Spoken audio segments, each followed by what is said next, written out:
Hi, everyone. My name is Jay Wegman. I'm the director of Skirball, and I welcome you to two things. Skirball Talks, which is our Monday night series of talks with really wonderful people, such as tonight's guest. Also, this Skirball Talks is falling right in the middle of our Marx Festival, which is a series of artistic performances, but also panels and roundtables, and this talk tonight. So there's a lot to celebrate. I'm going to read a brief introduction, and then we'll get on with the evening.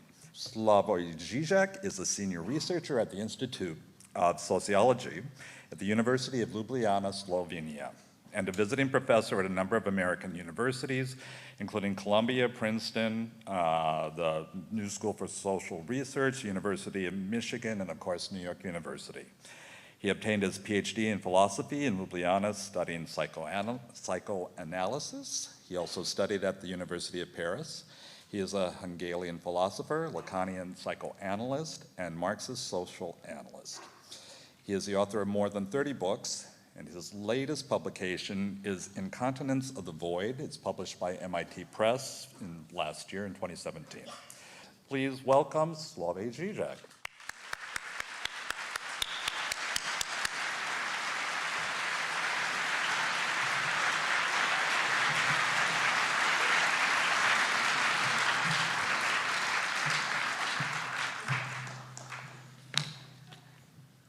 Glad to be here again. Hope it will not be too boring, because I will really talk about what the title says. What to do with Marx today, what are the chances of some emancipatory radical change. So let me begin.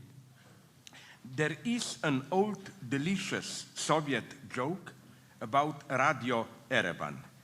A listener asks, is it true that the Jew Rabinovich, this is a standard figure in Soviet jokes, won a new car on lottery? The radio answers, in principle, yes, it's true. Only it wasn't a new car, but an old bicycle, and he didn't win it, but it was stolen from him.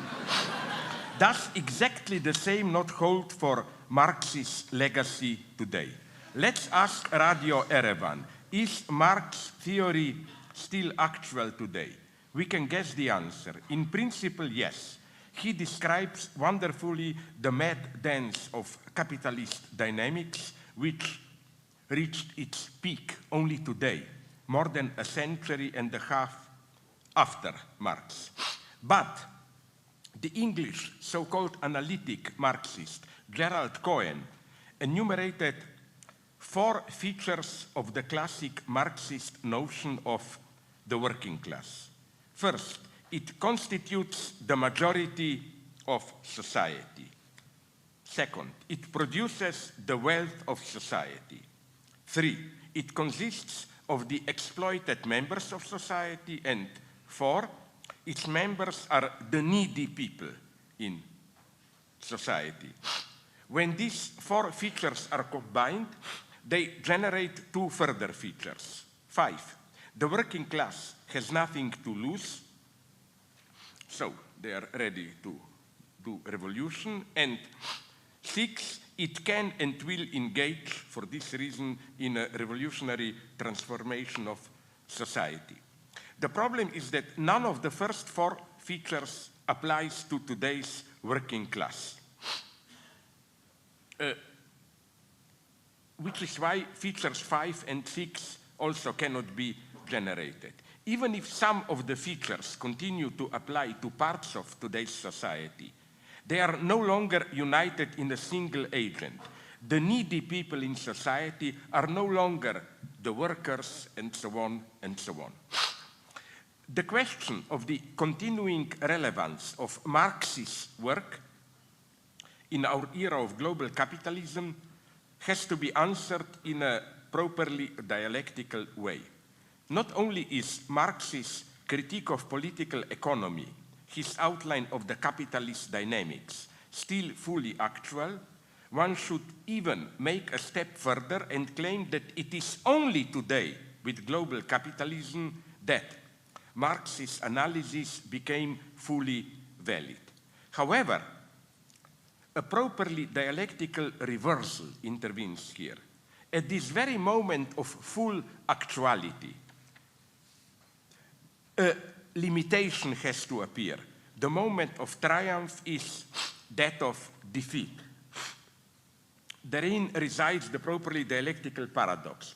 Marx was not simply wrong. He was right, but he was wrong because he was right more literally than he himself expected to be.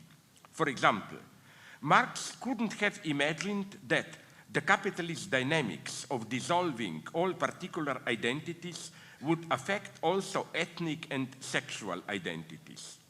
Also, sexual one-sidedness and narrow-mindedness become more and more impossible.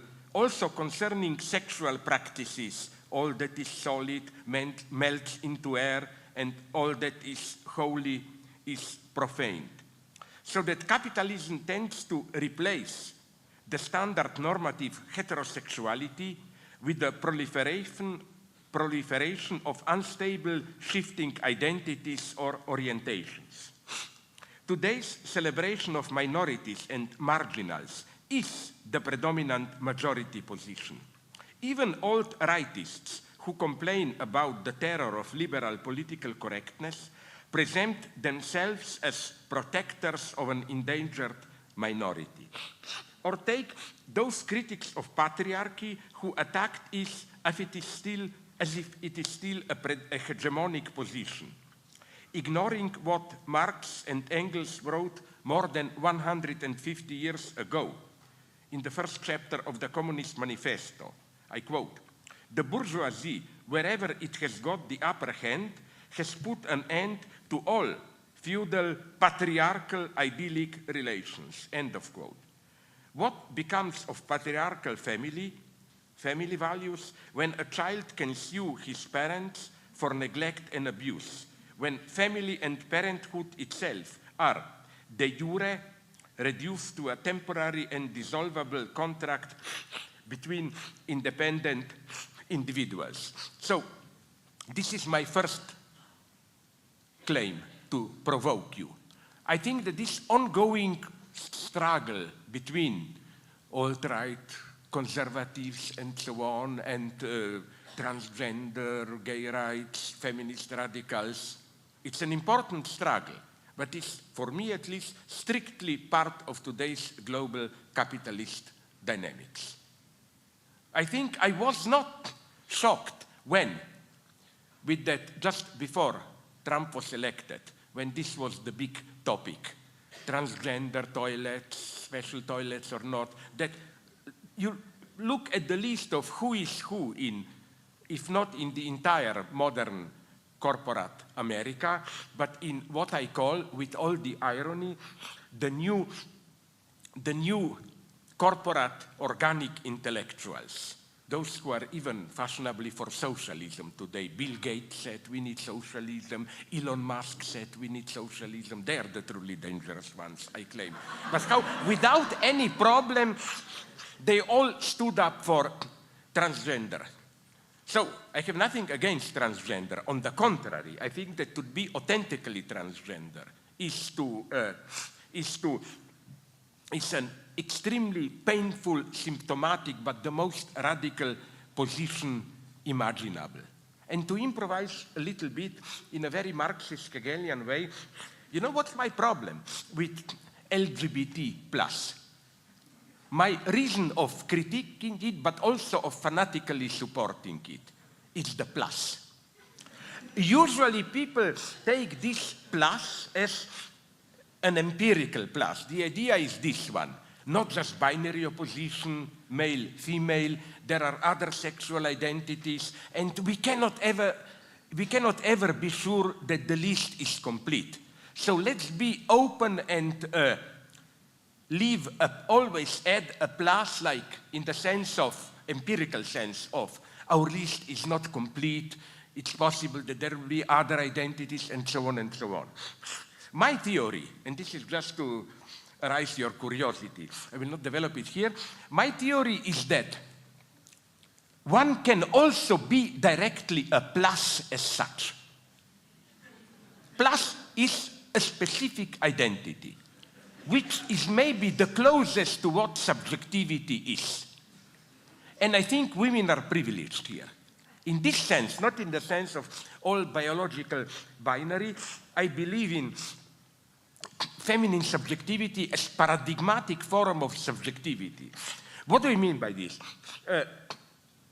You know this, what women are hysterical. Don't misunderstand me. This is for me and for all good Freudians, the highest praise that you can give on them. What is hysteria? Hysteria is the most elementary form of critique of ideology. Hysteria is a certain question, like you. By you, I mean ideology, ideological hegemony, social authority, paternal authority. You are telling me I am this, whatever. Woman, teacher, mother, or to man, worker, whatever. Hysteria is this basic doubt. But why am I what you are saying that I am? This fundamental disbelief in social identification. That's why, but this is another topic, we don't have time for it today. That's why I think that this was the dangerous moment, I know it, I was there, of '68, so-called revolution.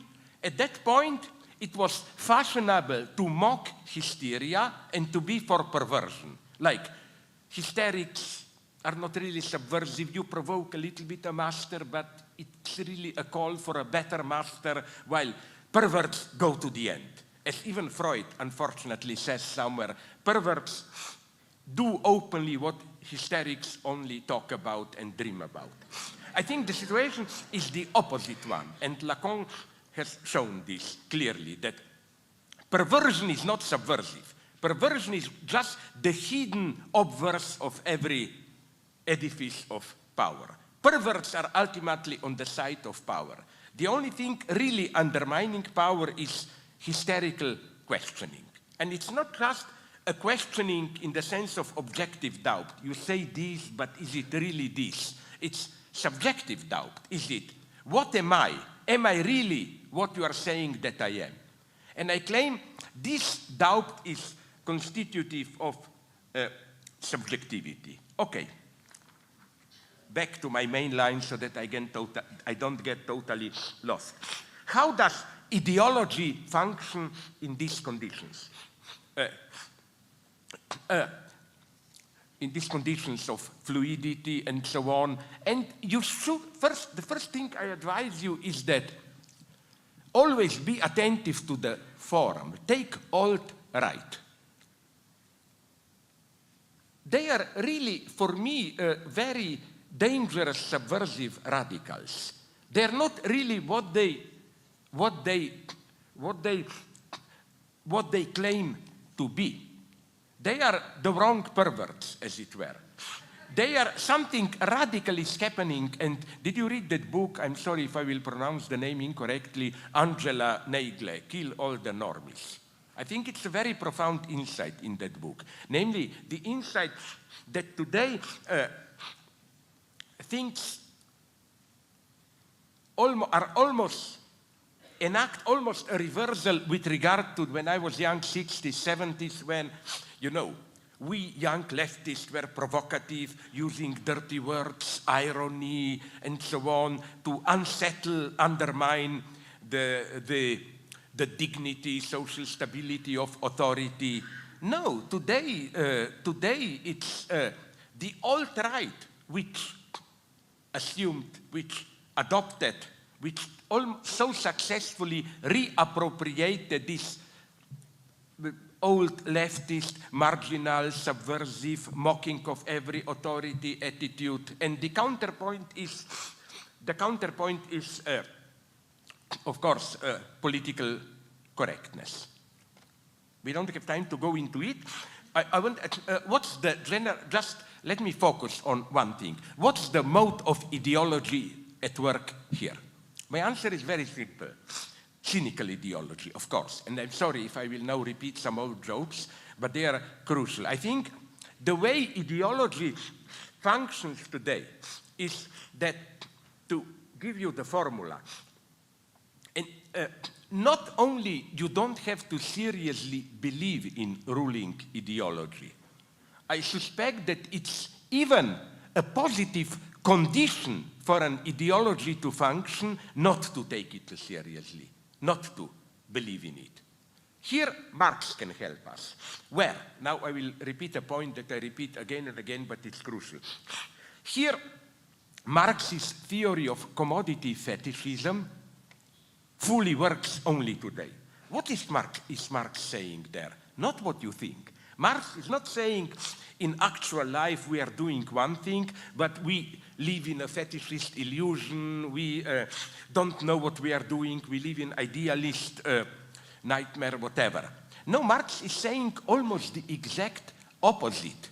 What he calls commodity fetishism is an illusion, but an illusion which is embodied in the social practice of what we are doing. This is the beauty of Marx. Like, you may be cynical, not take it seriously, but in your social practice, you act as if you believe. If I may repeat an old joke, you're not obliged to laugh, because I think that even in this room, I already used it 2 or 3 times. That old Niels Bohr story. You know, when a friend reproached him, why do you have that horseshoe above the entrance to your country cottage? In Europe, this is a superstitious object. A horseshoe above the entrance to your house is meant to keep evil spirits out. Niels Bohr gave a perfect answer. He says, I'm a scientist. Of course, I'm not stupid. I don't believe in it. Then the friend repeated the question, but if you don't believe in it, why do you have it there? Bohr says, because I was told that it works even if you don't believe in it. That's ideology today. You know, so again, ideology is in what things are doing. That's what Marx calls commodity fetishism. Average capitalist is cynical, realist. He doesn't believe in any magic of commodities, but he acts as if he believes in commodity exchange and so on and so on. So again, cynical disbelief is the way things work. Second point, that's, now I'm trying to give you some arguments about why do I think that ideology is, if anything, more alive than ever today. Second thing, the function of ideology is not to justify the existing state of things, to paint an ideal image like, oh, nonetheless we live in a basically good, just society. It's, as my friend Alain Badiou put it, the basic function of ideology is not to destroy opposition or actual resistance. Police, others do this. It's to kill hope. This is why, you know, where I encountered ideology at its purest, and I was too confused to answer it properly. I had about a year and a half ago, in London, a debate with the English writer Will Self, who, when I painted the dark picture, you know, ecological exploitation, ecological catastrophe, the destruction of natural resources in Africa, and so on, he over-agreed with me. He said, yes, of course, in 40, 50 years we are all doomed, there will be the end of civilization. Of course, no problem, no problem. Just, he said, we can't do anything. All attempts to change things will just make things worse. I think this is maybe the most efficient ideology today. They don't try to convince you no, it's not so bad, global warming is exaggerated, and so on. They agree with everything, just they go to the end. And incidentally, if I understood correctly, the latest news from your beloved president, he is already now slowly adopting this line. I think that one of his latest tweeters about global warming, it's not happening, but it's already happened, it's too late to do anything, or whatever, you know. This is ideology, to kill hope. Second thing, again, we should reactualize Marx's old formula of religion as the opium of the people. but with a specific twist. We have to move further from Marx here. I think that apart from some ridiculous fundamentalisms, Muslim, Christian, or whichever, which obviously function as the opium of the people, in the sense that they enable us to experience today's global capitalism as meaningful through this illusory religious politics. But I think that as Marxists, we should realize that today we have two other new opiums of the people.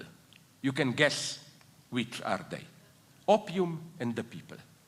Exactly. First, opium. Are you aware to what extent, if you read statistics, our daily lives, especially of us here, the degenerate middle-class academic intellectuals, whatever, most of us, the majority, is already taking Xanax or some kind of drugs. So I mean here opium in all the scope of the word. From a calmative you take here and there, to depressants, antidepressants, to real hard drugs. And it's a wonderful contradictory functioning of these drugs. Like, if you are overexcited, first you take drugs to calm you down, and then you take drugs to re-excite you again so that you are not depressive. But the sad thing is, again, the extent to which really, for our normal, regular, stable, relatively social reproduction, we already have to rely on biochemistry. It's part of our daily life. And the second opium of the people, again, is opium itself. In the sense, even some left, unfortunately, is playing this game. I don't know how you look at this, but in Europe now, the formula of left populism is regaining popularity. The idea is, I call it in a very vicious way, a wrong, perverted Me Too. Like, the right-wingers have populism, and as if the left is saying, me too, why not we also have our own populism?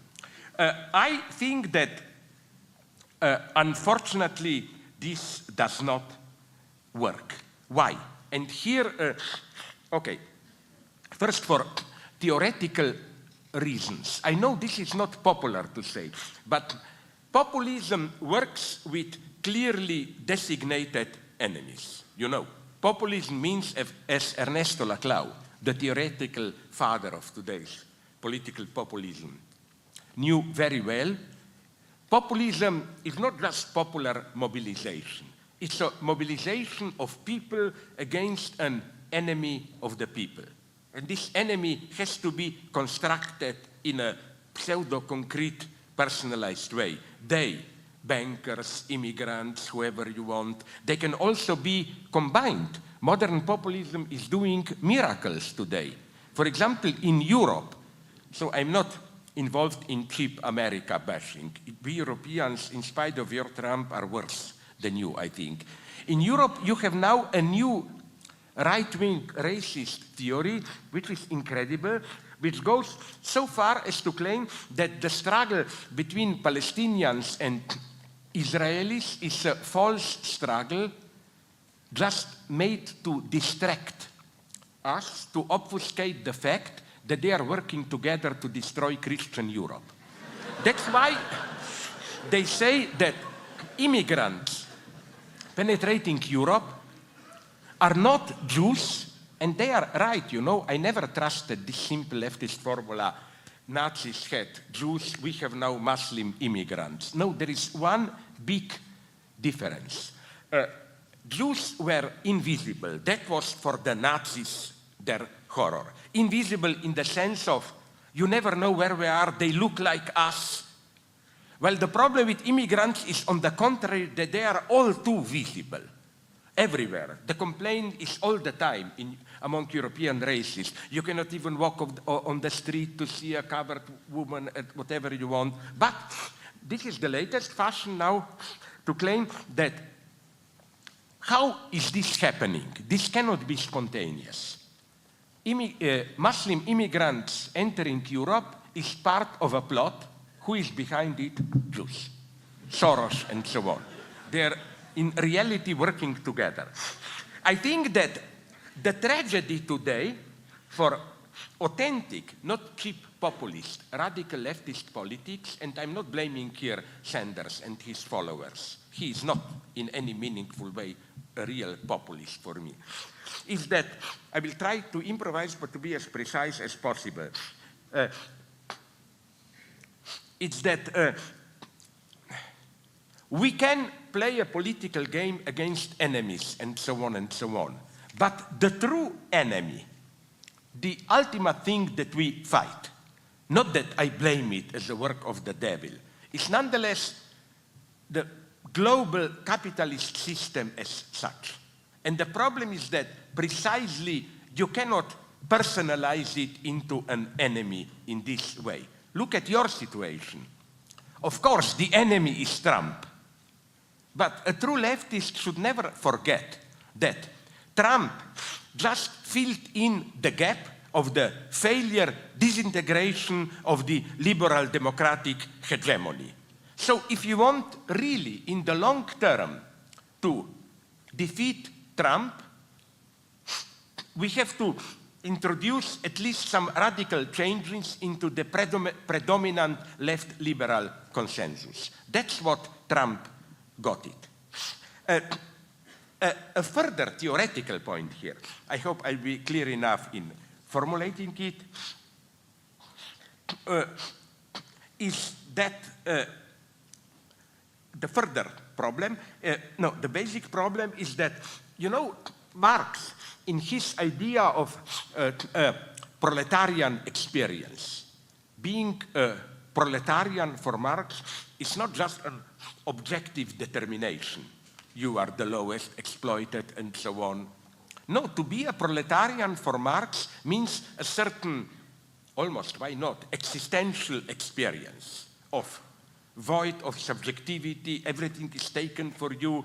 But at the same time, this very being deprived of all objective content allows you to emerge as a free subject. So I don't have time to go on to it now, but this is another aspect of Marx that I appreciate more than ever today. Marx would have been, and I think you may protest, Marx would have been abhorred by the idea that in fighting global imperialism, we should return to some basic, primitive, local experiences, like some of my Brazilian friends are telling me, literally, I'm not kidding, you know, up the Amazon, there is a tribe where they have some wonderful rituals of tribal meetings which can be used for our postmodern democracy and so on and so on. No, the only way, Marx always insisted on that the capitalist destruction of all traditional stable forms is absolutely the condition of freedom. We have to pass through it. The problem is this one. Marx still counted that majority, potentially at least, of the people who go through this proletarian experience, the more I work, the more I'm poor, the more I'm deprived, what we call usually alienation or whatever, that this is a point at which the highest theory, in this case for Marx, his own, Marxism, the vision of proletarian revolution, finds an echo or can be rooted in the most concrete existential experience. Marx counted on this link, as it were, between his historical materialist theory, which talks about proletarization, proletarian revolution, and concrete experience of impoverished people. I claim that this exactly is what is getting more and more complex today. Unfortunately, and this I consider maybe the greatest danger, the problems we are dealing with today, for example, take ecology, can only in a limited way be transformed or be grounded in our immediate life experience. Okay, you will say, nonetheless, people feel drought. Yes, but not as part of a global capitalism and so on and so on. It gets dispersed it's typical that it took even long time ordinary people to take ecological topic as a serious problem. I am old enough, I remember in the 1970s, 80s, when we became aware of ecological problems. For example, I know because I live not in Germany but close to it. The majority of Western European, especially German trade unions, were ferociously opposed to ecology. They even claimed that ecology, this idea of we have to limit our exploitation of nature, that it's a plot of the ruling classes to limit social progress. So you see what I mean? I mean is that problems we are facing, biogenetic, financial madness of financial speculations, ecology, and so on. Also, flow of immigrants, if this is a problem for you. The point is that it's more and more difficult to ground radical progressive politics in all these levels in concrete life experiences. If you ask me, the first result, even if now Trump recognizes, which I doubt, but nonetheless, the seriousness of ecological situation, I claim that the first reaction will be America first, or China first, or Turkey first, or Russia first, or whatever. It will simply be, okay, it's happening out there, there is a drought in Africa, who cares, let's isolate ourselves, and so on. It will be isolation. It will be the same with the flows of immigrants, and so on. The idea would be the world outside of our borders is a mess, let's isolate ourselves. In Europe, I can see this. A couple of years ago, Europe was much more open towards the flow of immigrants. At some point, when Angela Merkel did open, for a short period of time, the borders allowing 1 million Middle East immigrants to enter Germany, 60% of the population supported it. Today, no longer. So I always, in a brutal, cynical way, I ask my leftist friends who are telling me we should open the borders to immigrants. I told them, okay, so are you for abolishing democracy or what? Because this was when I was included in debates in Germany, and I basically, of course, advocated, just in a more regulated way, the arrival of immigrants with the basic argument, not humanitarian one, but a more radical one, that, my God, we are responsible for it. The flow of Middle East immigrants is basically the result of American intervention in Iraq, of the international intervention in Syria, of how international community screwed it up in Libya, and so on and so on. So,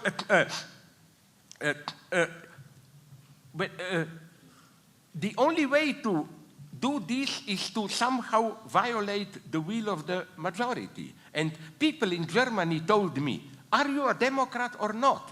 Should we not ask the German people, do they want immigrants or not? Then when I said, okay, but maybe why should only Germans vote, and so on and so on, they told me, then what kind of a vote would you organize? Who should vote them? Should the immigrants also vote?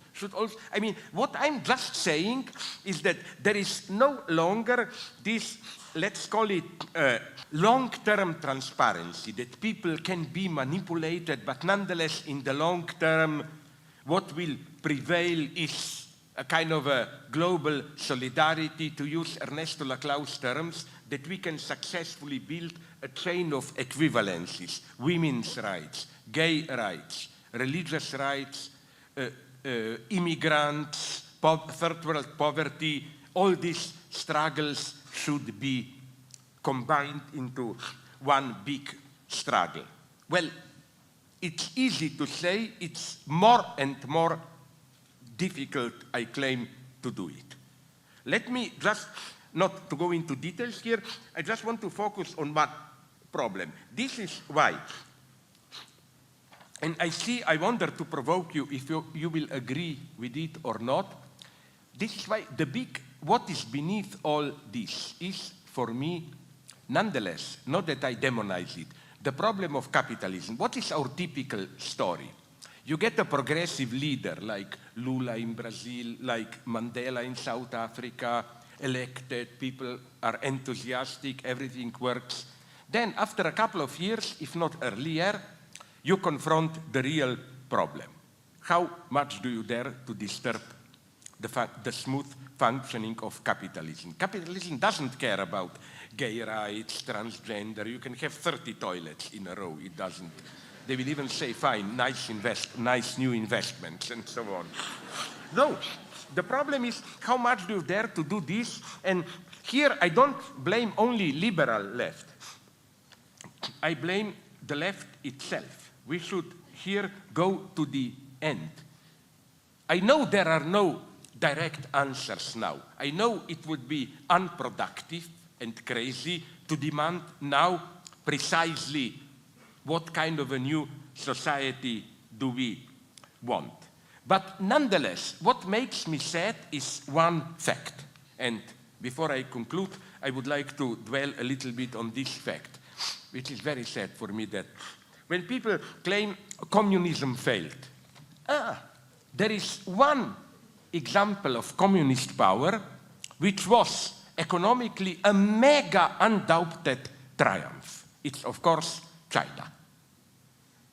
Because, okay, you will say capitalism. Yes, but it's capitalism under a tight control of the Communist Party, political control. And here I disagree with my liberal friends who claim, oh, what would have happened if the Communist Party of China would have decided at that point of Deng Xiaoping reforms to make just a step further and allow also political democracy. I'm here terribly sad and resigned. I claim no. In all probability, it would have been worse. We would not have this type of economic triumph that we have in China. And at least till the time being, this triumph, don't underestimate it, this triumph is real. Is real. Are you aware what is happening? Never in history of humanity was there such a tremendous explosion of new wealth created in just 30, 40 years.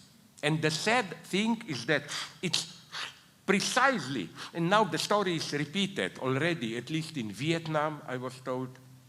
Are you aware that, and that's the saddest thing, that this economic triumph is the result of what? We leftists we hate two things of modernity. On the one hand, this wild exploitative capitalism, its brutal dynamics, and so on. On the other hand, strong authoritarian power. Isn't it said that the most successful model today precisely combines these two features? And it works perfectly. And it's not just China. I see the world, unfortunately, moving in this direction. I think not only in China, but all around we have this move towards more authoritarian capitalism. And what I want to say is that it's interesting that some Marxists, like the one who recently died, unfortunately, the Italian Marxist Domenico Losurdo, along these lines, they even try to rehabilitate Stalin and Mao and China today. They claim that what is happening now in China, China is still socialism because Communist Party is in power. They allowed a degree of capitalism, but Communist Party controls, so he claims, I don't agree with him, of course, on behalf of the people, so that capitalism is also productive for the people. And he claims that the Cold War is going on. It's today between China and the United States, and for the first time in history, the socialist camp, that is to say, China has chances of winning. Okay, I will not go into details here, the paradoxes that I see here. I'm just saying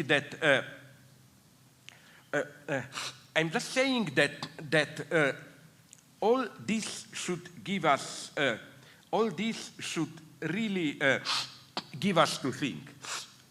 In the sense of, what are the options today? What can we count on?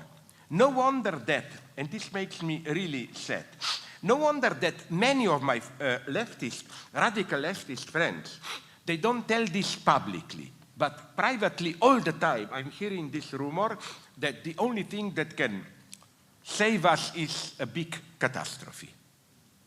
And with some of them, of course, I will not name them, not to embarrass them. Some of them even think maybe we should risk and hire some terrorists to organize a mega catastrophe, like a nuclear plant exploding, whatever, millions dead. This will then awaken people. Unfortunately, I think that such an approach is of course in itself a catastrophe. So is the situation lost? What can we do? It's a serious problem, because the obvious solution would have been the only thing that works is modest social democracy. Look at Latin America. He is half my friend, I admire him. Alvaro Garcia Linera, the vice president of Bolivia. What they are really doing is a much more cautious, progressive politics, not disturbing the capital too much, but nonetheless using it, collaborating, social progress. They succeeded.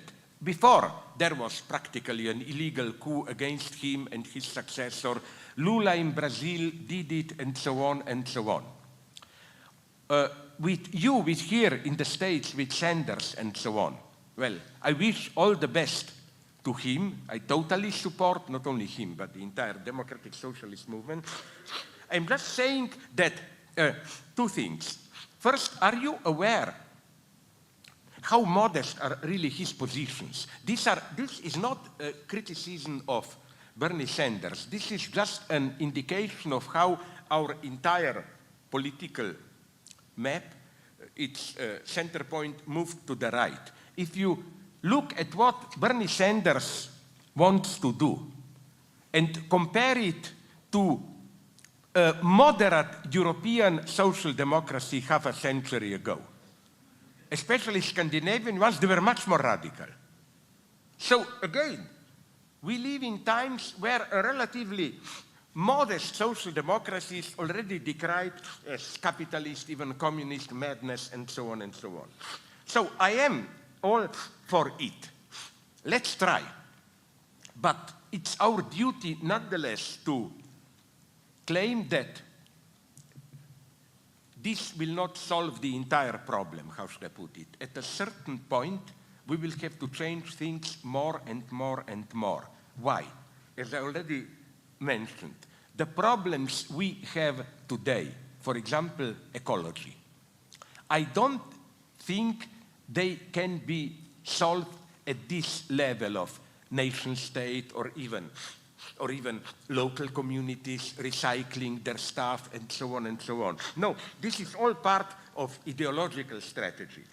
If you want to see ideology at its purest today, I claim, it's this everyday life ecology. Did you recycle your cans? Did you put aside all newspaper? Why? Instead of asking systematic questions, it is addressing you as personally responsible. But what did you know, this is typically in Europe. For example, you demand radical changes and they tell you, but what about you? Do you know you have all those metals in your iPhone? Are you aware that you contributed to exploiting Africans and so on? So this is how today's ideology works. It makes you personally responsible. Like, what did you do for it? At the same time, it's offering you an easy way out. Recycle, do these, buy organic fruits, whatever, and you contribute to it. That's, for me, ideology at its perfect. Incidentally, you must know already, some of you at least, my old jokes. That's why when people ask me which is the main ideological apparatus today, I think, although now it's no longer truth, I like to answer Starbucks. Because it's really ideological genius behind it. You know, now it's no longer so much, but you remember years ago when you entered the Starbucks, you had this, buy our cappuccino, 2% goes for some stupid Guatemala children, whatever, and so on. Or they were selling some stupid water where, again, 1% goes for some resources in Somalia. Why do I make fun of it? Not because I make fun of Guatemala and Somalia, but when already the mathematics is so ridiculous, they charge you $50 more for those 2% which go there. But you know what's the operation? You worry about ecology, and they make it possible for you, not that you can fight for ecology, welfare of third world countries, not by changing your life, but by consuming even more. Because the message is, for example, buy our cappuccino, and you are at the same time helping also third world countries, so that, and that's a true genius, that your ecological duty itself is commodified. It's included into the price. That's the ultimate ideology. But what I want to say is that, so should then the answer be simply, and that's the big dilemma, the only serious dilemma, it's not even specifically a Marxist dilemma today. Should we be satisfied by this modest social democracy? The system more or less works, let's just take care of, okay, let's call it global capitalism with a human face. In the same way once we fought for socialism with a human face, you know, helping the third world countries and ecology, feminism, all that you include. Is this enough? That's why I remain some kind of a more radical communist, not because I want a dark plot of killing. No, what I'm simply saying is that we cannot cope with our problems in this way. Take, again, ecology. As I already mentioned, I think, larger transnational actions, bodies that can implement this are necessary. It's clear that we can confront ecological challenges only through large international cooperation. It's the same with the other thing with which I'm obsessed almost, although it appears marginal today. New forms of control, digital controls and brain control. I think that it's no longer science fiction. I'm a dark guy, you know, don't underestimate it. I have connections with some dark laboratories through strange personal links who work for the army and so on. Even in China, I have friends who have, and what I learn is terrifying, that the big obsession of the army laboratories today is what you just learn a little bit around. It's direct wiring of our brain. Like they are already, it's still very primitive, but the path is clear. In an elementary way, it already works.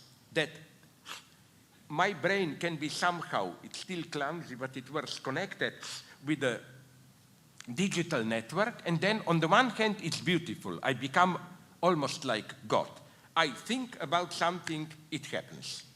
I learned from a friend in Cambridge that in the last years of his life, Stephen Hawking was already functioning like this. He no longer even needed his finger.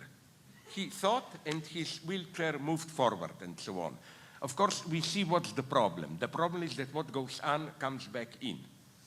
That is to say that computer can also read our mind and so on. And it's already progressing tremendously with all these nightmarish things that, for example, they can already control neurons which gives orders to move to our hands or feet. And for example, maybe you even hear this story, I repeat it all the time. A rat can be connected, her brain, to a computer. You press a button and a rat changes into a remote control car.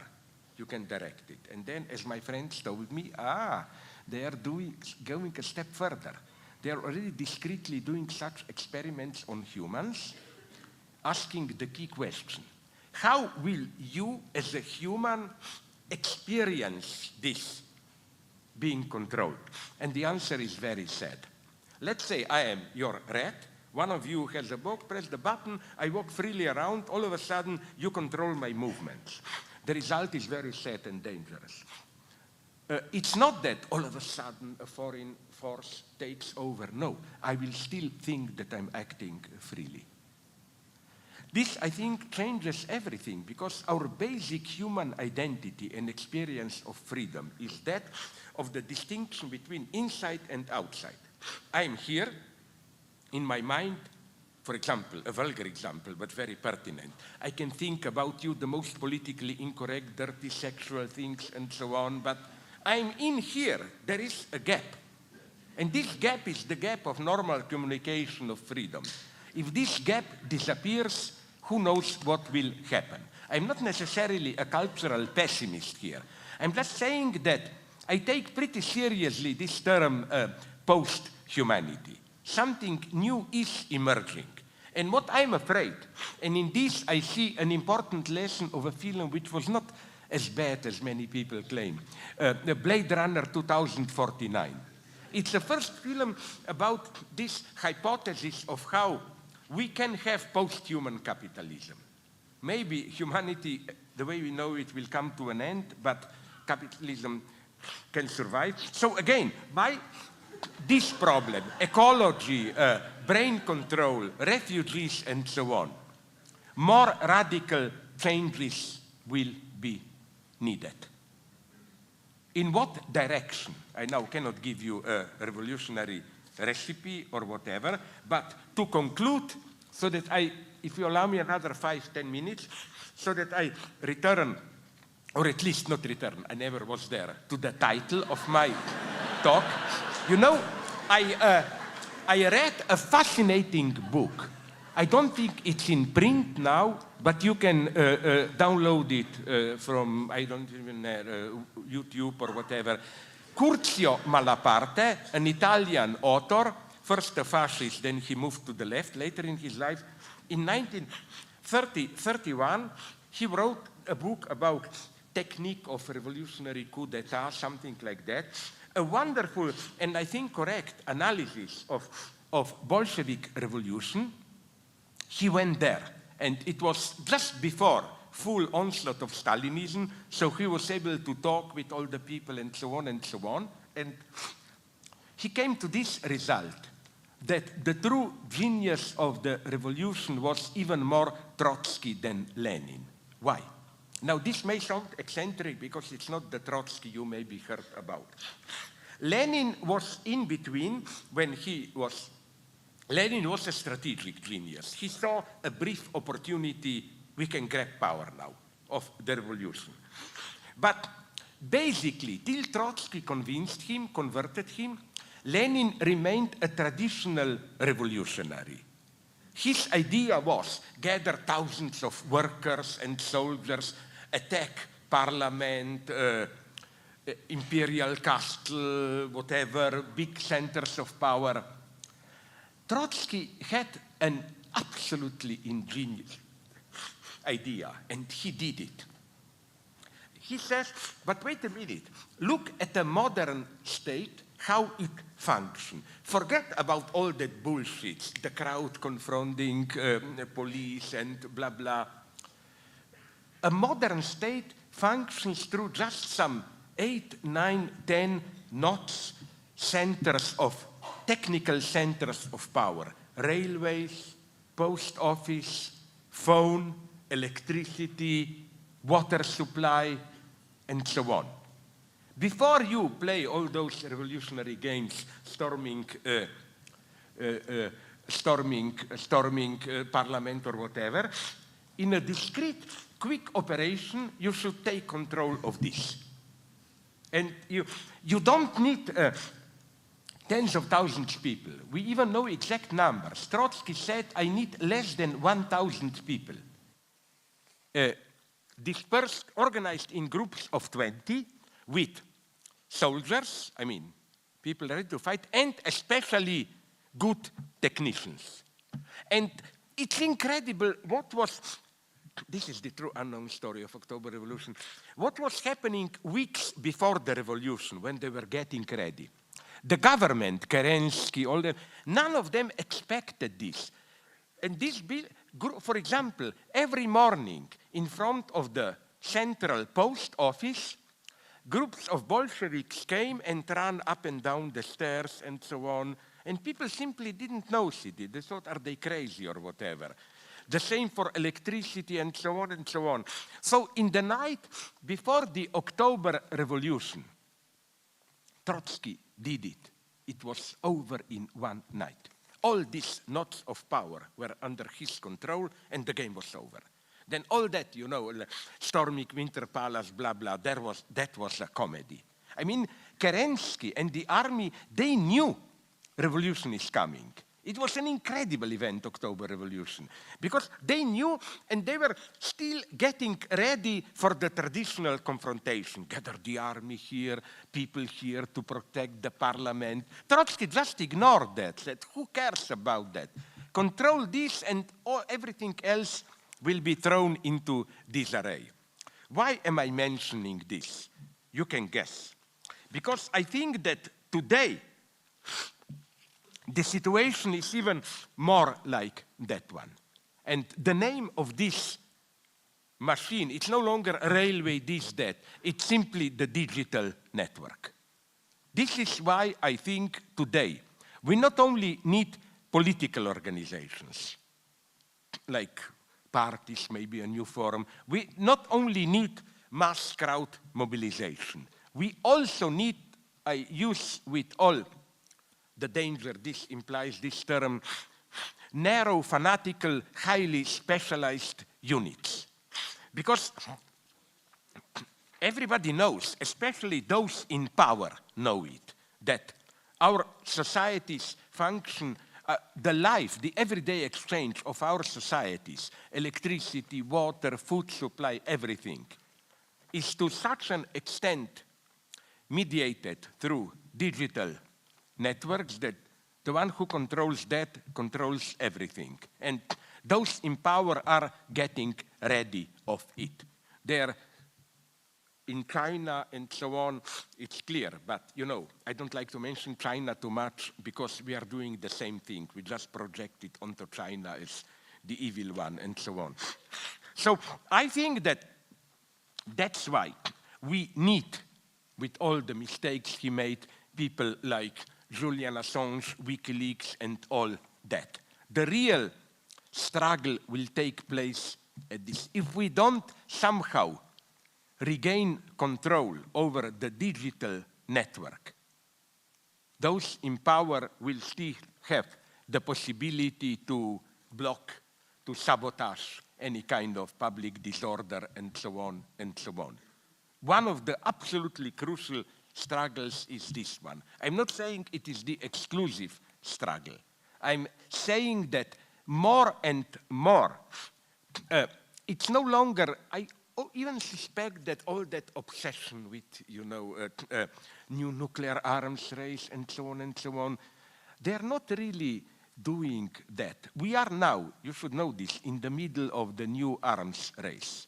It's not only that Trump wants to step out of it. They are all for a decade already in it. But it's not so much nuclear arms. It's they're obsessed with new supercomputers, digital control, and so on and so on. And so, again, they know that, those in power know that even if you have a big mass upheaval, if you suspend, if you sabotage, block the digital network, people are isolated, you can block it. So we have to prepare also for the struggle at this level. I don't know how, I don't have precise answer. I'm only saying that I'm at the same time a pessimist and an optimist. Pessimist in the sense that the true utopia is to think that things can go on the way they go on now. You know, a little bit more Bill Gates approach, distribute help to third world, be friendly towards refugees, and we will somehow manage it. No, we will not. this is why, following my friend again, Alain Badiou, I don't like this parallel between now and the mid-30s, fascism. I think a much better parallel is between today's era and the decades before World War I. I read with interest this so-called new Enlightenment optimists. You know, Steven Pinker, Enlightenment Now, and so on. And many of their data are correct. For example, Steven Pinker insists, never in the history of humanity were there so little wars as now. For the first time in the history of humanity, obesity is a greater problem than hunger, and so on. All this is true, but what moment are we approaching? Okay, first, this story of progress is not as simple as it appears. Because, look, Pinker likes this statistic, compare the state of things between now and then. Okay, let's take the Jews.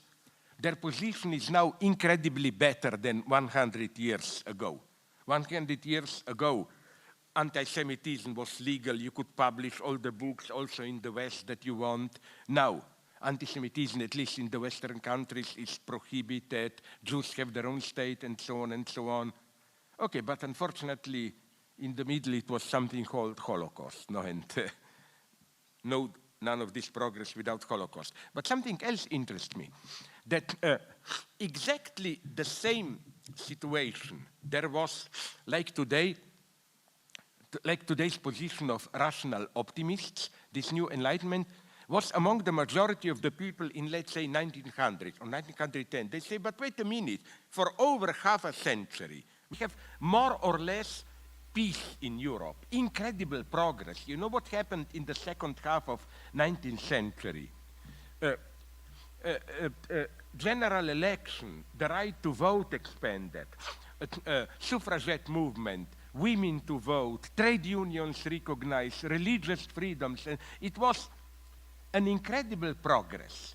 But nonetheless, World War I happened. And I think, unfortunately, we are in a similar situation today, where our situation, and isn't this clear? It's exactly like that time. All the big powers are, in some sense, preparing for war. And the tragedy is this one. At that time, you could still adopt a brutal Leninist attitude and say, okay, let's have a war, it will enable the revolution. Now we cannot any longer, the war will be too horrible for that.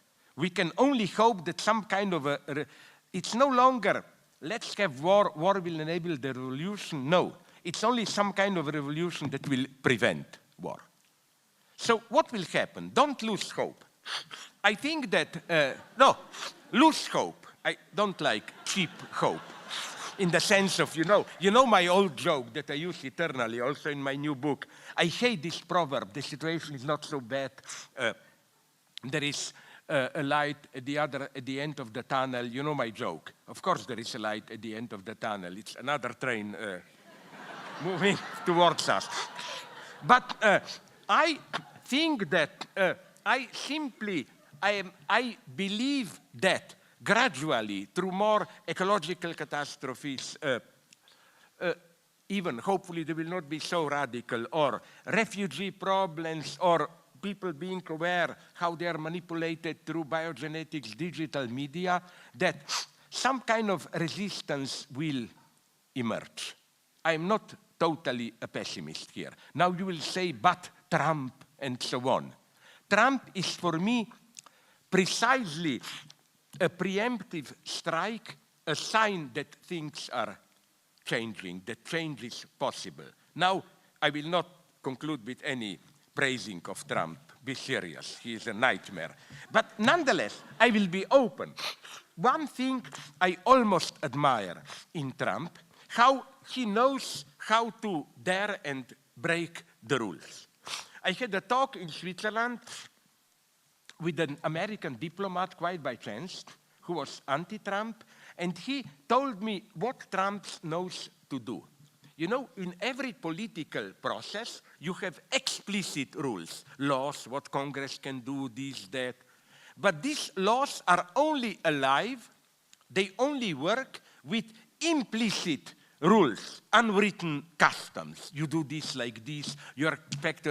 Trump is a master in breaking these implicit customs. The way you see, like nominating Kavanaugh or whatever. Obama could have done it already, but he was too considerate. He was convinced by those who claim, no, you cannot proceed too fast, it's not done like that, and so on and so on. For me, the predominant left today is still afraid to take risks. I'm not saying break the law. I'm saying follow the law, and this is much more radical often. Follow the law, but violate the implicit conformist rules of how you practice the law. And here we should absolutely learn from Trump. Be more daring, risk it. In politics, you don't proceed. Here I like Lenin, who mocked German social democrats. He wrote that, I don't know how it is here, but in Germany, even when I was young, to enter a train station, you had to buy something, it was called a platform ticket or what. Even if you didn't want to board the train, just to wait for somebody, no? And he said, Lenin, that social democrats, if they want to make a revolution and occupy the train station, they will take care of first buying the platform tickets to be, no? Don't think like that. In successful radical acts, create their own success, in the sense that they are risky, but if they succeed, they retroactively legitimize themselves. And you take, now you'll say, but what if it doesn't work? You have to take a risk, you know. And this, again, will be more and more needed.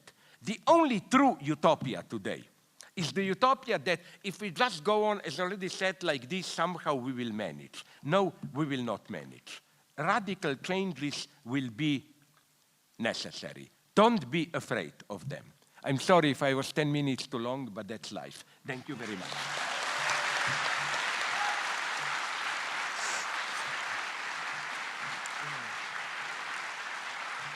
Now, I was told, I barely see, I was told that there are 2 microphones there, and okay, since people accuse me of being a right-winger, I will proceed like this, and I will begin on the right.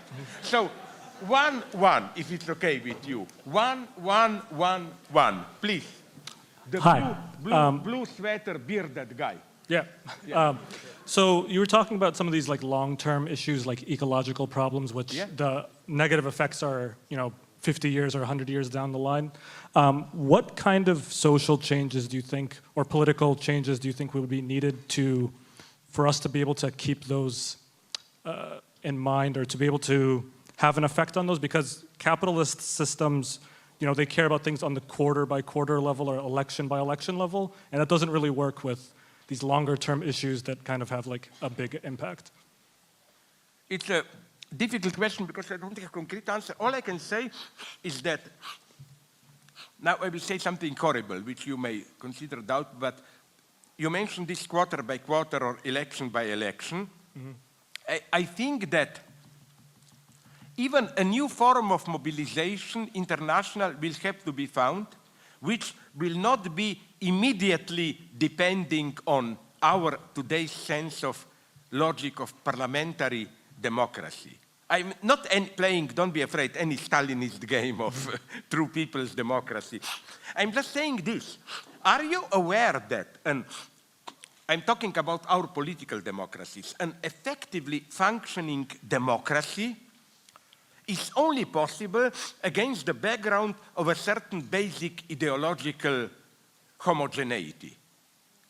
We must agree on many basic procedures. That's why I think, if you ask me, even you in the United States here, if you are from here, I don't know, are in a dangerous moment. This split now between, let's say, Bernie Sanders and Trump is too strong to be contained in a simple electoral process. Why? Because ultimately there is no compromise here. One side has to win.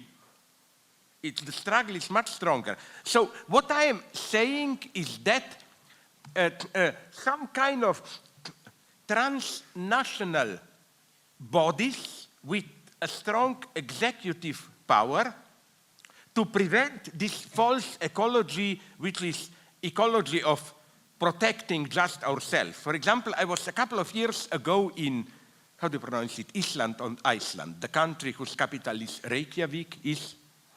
Iceland, okay, I'm not sure. And they had a big movement about, they want to build some phosphate metal manipulation, perlaboration factory, which would be bad for their coast, which is otherwise extremely clean and so on. They said no. And I told them, but they're ecologists. I attacked them in a TV debate. They invited me. I told them, so for you it's okay to build it somewhere else, you know. Just no, we want our island there clean and so on. This attitude of it's not enough to say we don't want it here. We don't want it in general, or where, how do we do it? We need to learn a global approach. Let me give you another example of this ethical revolution. I've written about it. My friend, who is otherwise a right-winger, but an intelligent one, Peter Sloterdijk, the German guy, he said that, are we aware to what extent till now our entire ethics is an ethics of war, of sacrifice? We live our ordinary lives, earn money, pleasures, but the true ethical test is war. Are you ready to sacrifice your life for your country? This is the ultimate ethical act. So, Hegel consequently conceptualized this. He said this is the paradox, that our entire ethical life within the country has at its foundation, it's the ultimate ethical act, war, which is internationally a return to barbarism.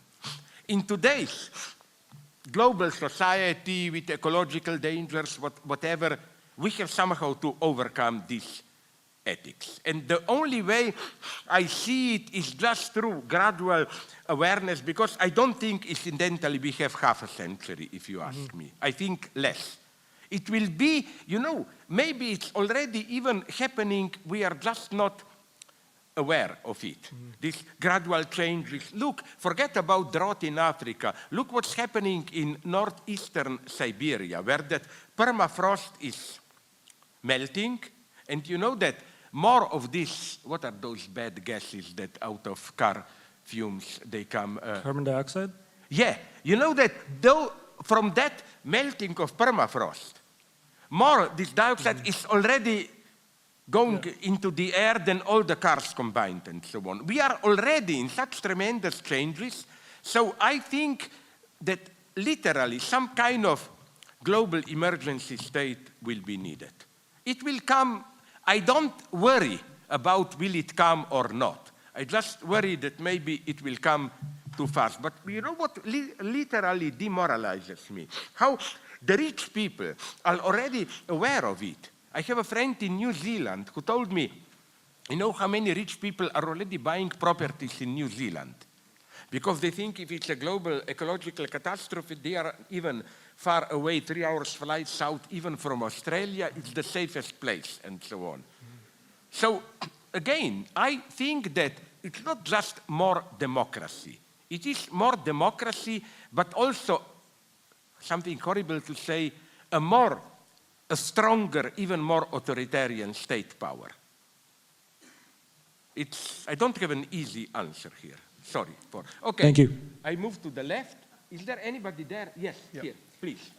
So the Treaty of the European Union states very vaguely security measures, and I was wondering if you think that the EU has the capacity to form a united military, or if it's more probable that it will devolve into either state factions or no, if you're asking me about European Union, yes, I must tell you openly my big skepticism about it. I don't have any illusions about it.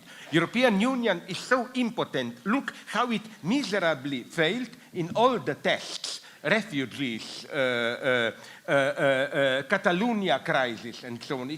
And what gives me hope is that it's still, to such an incredible extent, the target of all others. It's almost an obsession of Putin and Trump combined to ruin European Union. Whenever there is something that will weaken European Union, Putin is at it. Catalonia, Putin supported secession. Brexit, Putin supported Brexit.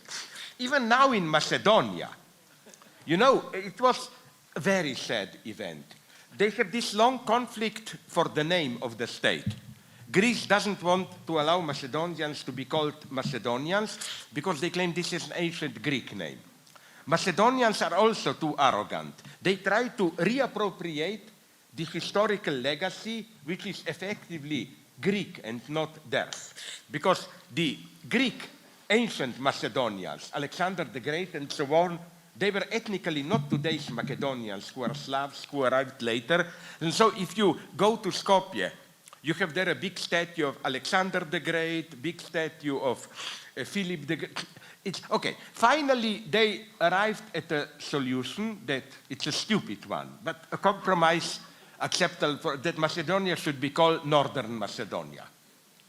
And Russia puts all its machinery in Macedonia and in Greece against it for very egotist reason. Because if this happens, then probably Macedonia can join. Now it was blocked by Greece, European Union, and that's bad news for Russia. But what I'm saying is this absolute, almost obsession with the danger of united Europe. Even, for example, John Bolton, your greatest strategist, you notice how he threatened many of my friends dismiss the Hague Criminal Court as just another imperialist blah blah. Wait a minute. Trump and John Bolton, they hate it. John Bolton threatened again, we don't recognize it. We are ready to attack it if it imprisons any Americans and so on and so on. So this negative reason that European Union is so hated is what gives me a little bit of a hope that maybe, although I doubt, something will happen. No, it's more an ideal of what could have happened. I have no illusions here than the actually existing Europe. So, again? Hi. I heard you second time now talking against Lacan and what he said about hysterics. Yes, I remind you that there are three discourses that serve the master. The master's discourse, the perverted discourse, and the hysterics discourse. Actually, the capitalist discourse is very much hysteric. I was wondering... Where did you find in this? Seminar 17 that you're walking away from. Yeah. And I just wanted to ask you that maybe if you dropped your Hegelianism and humanism, you would not end up supporting, for example, hysteric masters like Avital Ronell, and maybe you would become Lacanian again, or even Althuserian. What do you think about that? And do you think that it's time to kind of balance the hysteric and perverts discourse? Because that's where the analyst discourse is. No. I have in my new book, again, a lot of it, but I think that, no. Where did you find this? It's absolutely clear that Lacan, even precisely in his seminar 17 and so on, he emphasizes all scientific inventions are hysterical in that nature. Hysteria is scientific, Sorry? No, he's not very liking of that scientific hystericism. Oh, no, wait a minute. No. Lacan is not a postmodernist. He absolutely believes science touches the real from and so analytic, dialectical discourse, not from a hysteric discourse.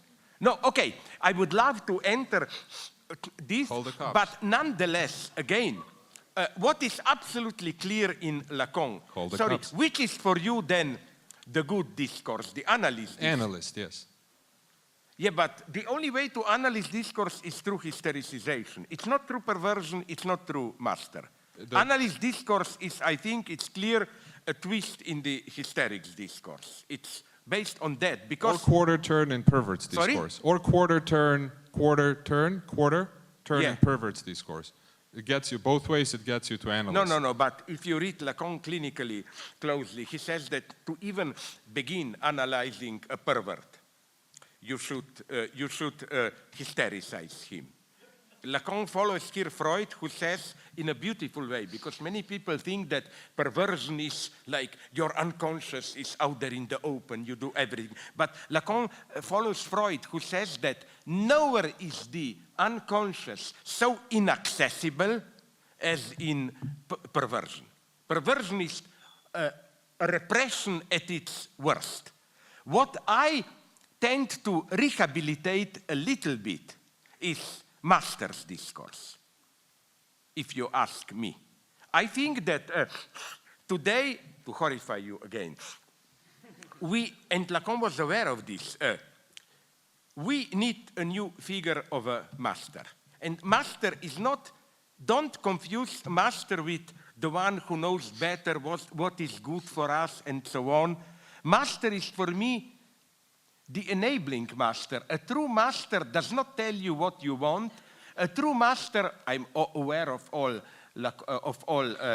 Mao's horrors, but you know, when Mao says, yes, you have the right to rebel, that's a true gesture of the master. The master's message is, yes, you can do it.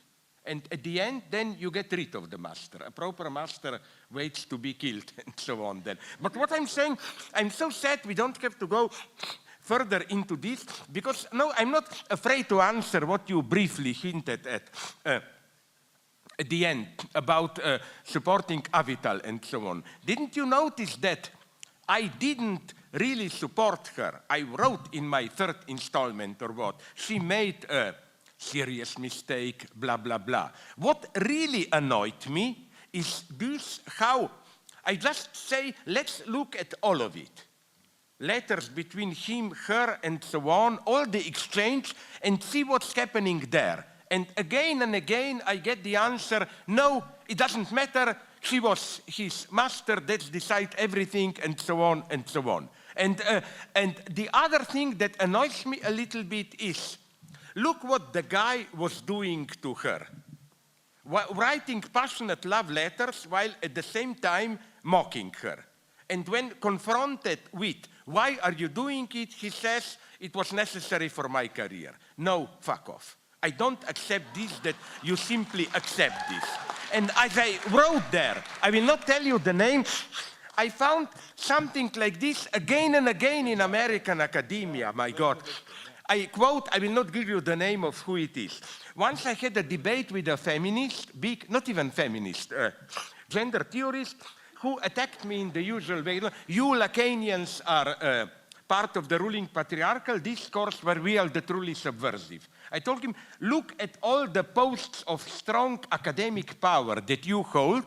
Show me one Lacanian in the United States who has some serious academic power. The answer of this guy was Drusilla Cornell. Then I said, listen, but because at that point I was at a certain conference when Drusilla Cornell ferociously attacked Lacan from Derridean standpoint. I said, but Drusilla Cornell, I appreciate her, but she's openly Derridean, attacking Lacan. And the reply was, no, it doesn't mean anything, she just has to do this for her career. Okay, the first irony was how, first the claim is that we Lacanians are establishment, and then you have to pretend to be a Derridean. You sound like a Derridean with your hysteric discourse. Sorry? You sound like a Derridean yourself.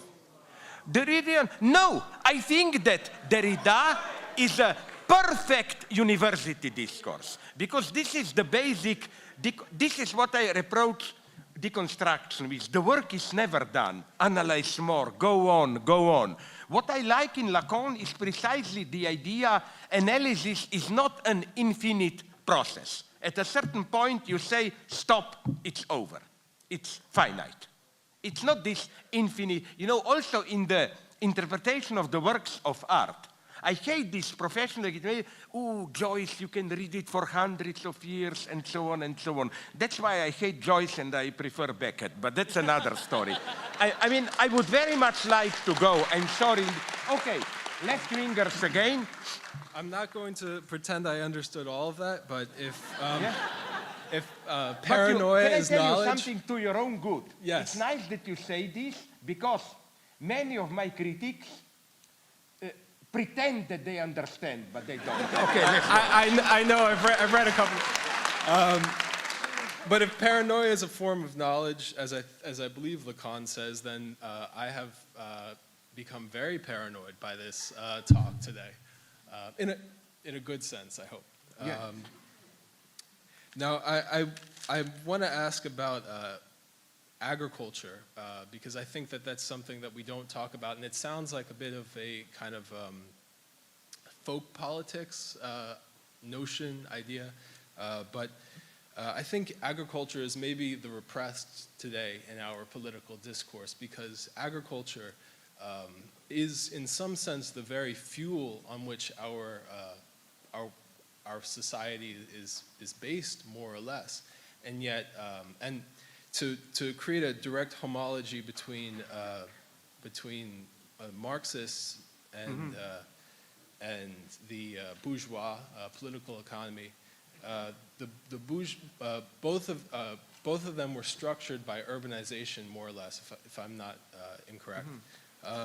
And so I think, in some sense, the move towards urbanization away from the feudal state, based on agricultural production, was what fueled capitalism, fueled the rise of capitalism. But we're now moving away from the production of agriculture, moving away from the consideration of agriculture as a critical problem today in our culture and in our political discourse. And just to bring it to today's politics, in a sense, you might say that the conservative right, the alt-right, who have been left behind, are directly related to the once part of our agricultural society that is no longer agricultural. No, I got it. Sorry, today. leave him. I got it. I apologize. So I guess that's more or less my. I don't mean to. Yeah. No. But my answer may surprise you. I think that first, unfortunately, we are so deep into this industrialization that in the present state of things, without killing half the population on the earth and so on, any return direct to ancient agriculture will mean catastrophe. For example, a friend from Bangladesh explained to me, why do they have such floodings there? Because people up there in Bhutan and so on stick to old agriculture, but with modern healthcare, there are too many of them, they are cutting too many woods and so on and so on. But another point that I want to make, I spoke recently with a German ecologist who convinced me in a totally crazy idea that from the standpoint of earth pollution and so on, the worst thing that can happen to us is if we all move to live in individual houses in the countryside and so on and so on.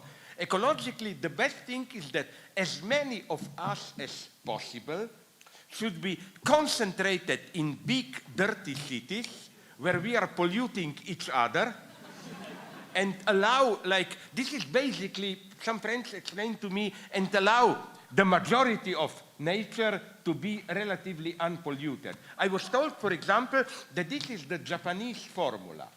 They have 30% of land, these gigantic megacities around Tokyo, around Yokohama and so on, or Osaka. 30%. But the 70%, they keep it very much under control. It's nature, small farmers, forests, and so on and so on. So as a short-term solution, if you ask me, I'm almost for this. More alienation. That's for me today the only way to save some kind of a peaceful natural reproduction. Because again, I'm always horrified by this idea, move to the countryside and build a sustainable house there. as some architects explained to me, those famous sustainable houses, to build them, you spend more energy, you pollute more, and so on and so on. I see it's a real problem, what you are saying. I just think that, and it's maybe a too tragic view, you can convert me, that our Earth is already so much polluted, destabilized through industrial corruption and so on, that I don't see any direct way back. I agree for the most part. So what would be your solution? One last thing is, would you accept this? Let's concentrate people in big, dirty cities. I think that is almost the reigning ideology of our time, because that's mainly what we've been doing, is concentrating in big urban centers, whereas the urban centers are what's taking up most of the resources themselves. That's where most people are concentrated. Yeah, but do you imagine, nonetheless, if you have a big urban center, you know, you spend, it's very vulgar what I will say now, you spend much less on heating, on all that, because it's much more expensive to organize our level of standard in isolated country houses. I absolutely agree with you, but a dispersion of social organization is what I think needs to be considered, and we often think of one or the other. I agree, but still I would emphasize also some higher level concentration of power, because I think again that maybe with future ecological catastrophes, again, you will have larger international, we will have to move hundreds of millions of people, I think. Thank you. Sorry, yes. Last question. That's it. I'm sorry, okay, it's terror, but okay, please. How you doing tonight, Slavoy? Oh, yeah, you know What? You're right. Hey. Sorry. Absolutely. Come on. Thank you. I didn't get what's happening now. They wanted a woman to speak, and yeah. What? So Sorry? I'm going to. No woman has spoken. So I'm going to hystericize a bit, if you don't mind. Sorry, you will? I'm going to hystericize a bit, if you don't mind. Can you speak? Do you Hystericize a bit. Yeah. And make sure you get my good side. So we already got the thing about the hysterics discourse versus the analyst discourse, and also there's no symptome, which is very important, I think, in really bringing everything together. Isn't that really like Lacan's solution, the symptome? You know, he talks about it from Seminar 17 implicitly onwards until he starts playing with knots, you know. But I think one of the other things that I want to talk about is social democracy, which you seem to like but not like, Exactly. which all of us do. But there is the thing that you don't talk about, which really, as a Lacanian, why don't you? The drive, the capitalist drive for money. Capital is the objet A. It is what we're supposed to be driving towards, and we can never get it. So it's the logic of capital that we need to get rid of. And it's not just simply replacing a state with another state. You know, the Leninist model. In the Cultural Revolution, which is, I think we see, I'm sure Badiou and Lazarus and people like that agree with the moving from the politics, from the objective, the state and history combined together in exteriority, with politics in command, politics as the subjective, as thought of the people. So what do you think about all that? Give me, this is a nice formula, but can you just give me a little bit of a hint, an example of how this is done? Because I'm afraid of these principled formulas, then I cannot translate them into... The revolution in the Philippines, the New People's Army, the Communist Party of the Philippines.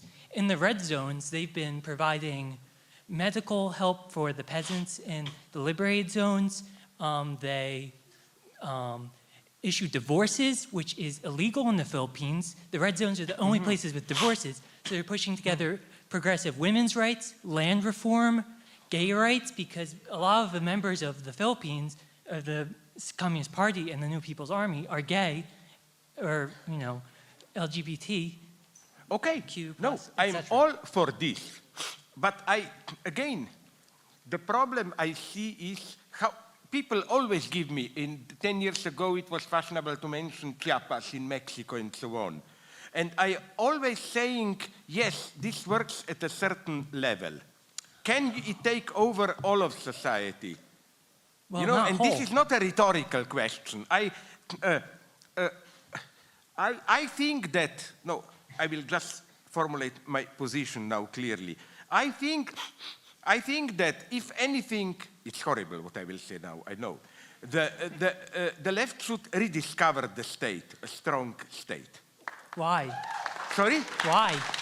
Because the only thing that can save us is a strong state or even trans-state organization. I don't believe in this local organization, self-management, when people organize themselves.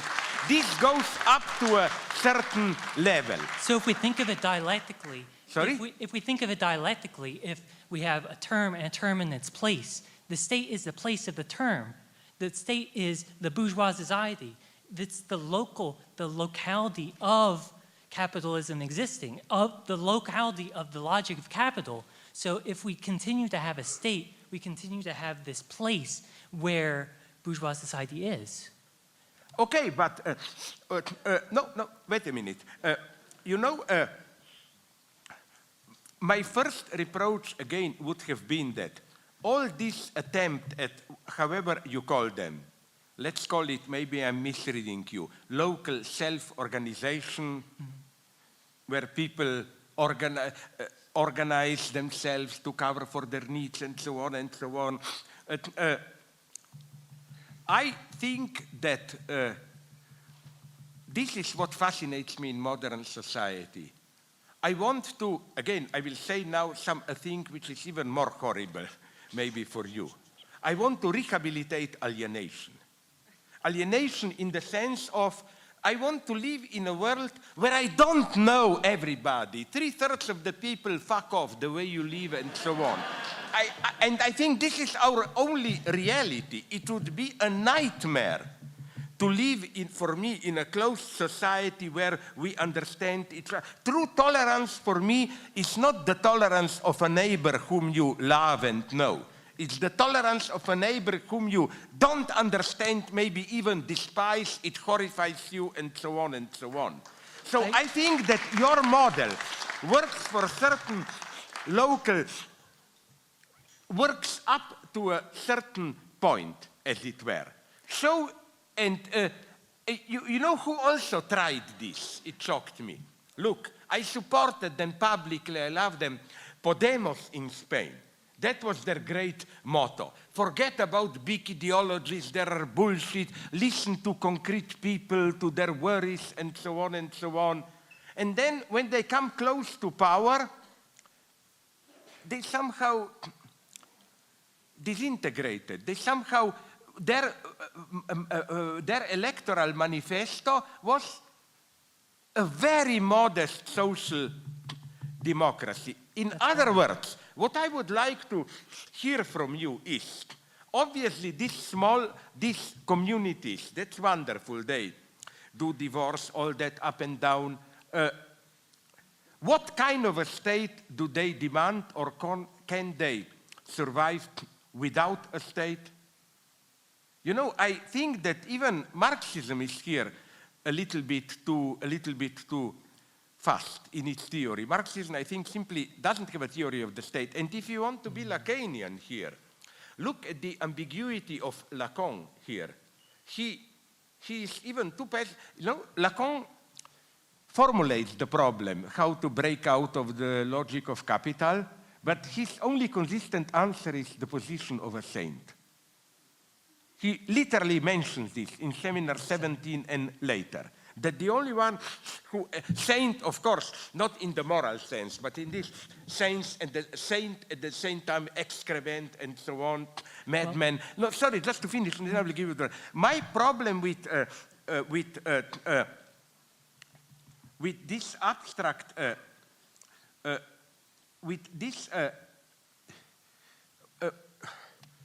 my problem is that when you have this self-local democracy movement, I claim that, whatever you call it, I claim that without an element, now I'll say something horrible, without an element of healthy alienation, it always leads at the end to the violent return of a certain figure of a master. And not the master I would like. This is my experience already. That's what horrified me in, for example, all those communes. I'm old enough to, not to live in them, but to see them in the late 60s, you know. They were very anti-authoritarian. But then, if you look closely at them, you always discover that there is one guy or a couple of guys who terrorized all the others on behalf of we really should prevent any authoritarianism and so on and so on. No. What interests me is how do your communities where they organize their life the way you described, I don't believe that you can simply say then the dream is that these communities then collaborate, participate, build larger communities, and so on and so on. That's not strong enough for today. The world is so united today with global market and so on that you have to, the only way to combat global market is to fight it also at a global level. But is it not all united? I think that's one of the key points in Lacan's logic in sexuation. Not all. In Lacan's logic of sexuation. I would love to go in this direction. I'll give you Sorry my if email. I don't follow this. But for me, now, me and my friends wrote books on it. When you say non-all, but non-all for Lacan does not mean, but there is something outside. Non-all means there is no exception. Lacan is very clear here. Lacan's non-all, the second part of non-all is there is no exception. And I think this is the whole point. That's why I think, for example, when Lacan speaks about feminine sexuality, he is totally misread, as if non-all of women are not totally integrated into symbolic, part of them remains outside, and so on and so on. So we would have to go very deep into this. It's a very contested topic. What did Lacan exactly mean by non-all? And here, if you want, the other guy mentioned this. Yes, I am in some sense critical of Lacan in the sense that, and he admits it, if you really read closely his last seminars, very last, where the whole seminar is 5 pages or what, it's clear that he concedes a defeat. He reaches a certain limit around encore, and then he looks for a different ways out. For example, knots, all those graphs, and so on. And at the end, in a very tragic way, he admits a failure.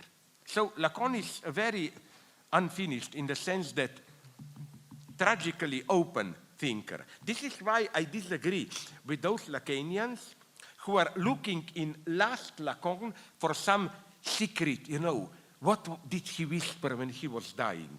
Was there some final wisdom? No, it's much more tragic, it was not. And I think backward, if you look at great philosophers, I think that this is the fate of most of them. The greatest Hegel is not the last Hegel. The greatest Plato is not the last Plato. The greatest Plato is Parmenides, where he gets into a total mess. And then after Parmenides, he just tries to bring some order but fails. I'm sorry, we cannot go into it, but it's a wonderful topic because... Can I just point out just one little thing you said? Because I love puns and Lacan... Sorry? Because I love puns and Lacan said, you said the thing Lacan left is Lacan's not. Okay, yes, but you know that in his last seminars, he precisely denounced knots as a false way. He totally rejects it. at the very end. And I think the whole problem is, first, even to formulate what was Lacan struggling with in the last 10 years of his life, but that's okay. Sorry.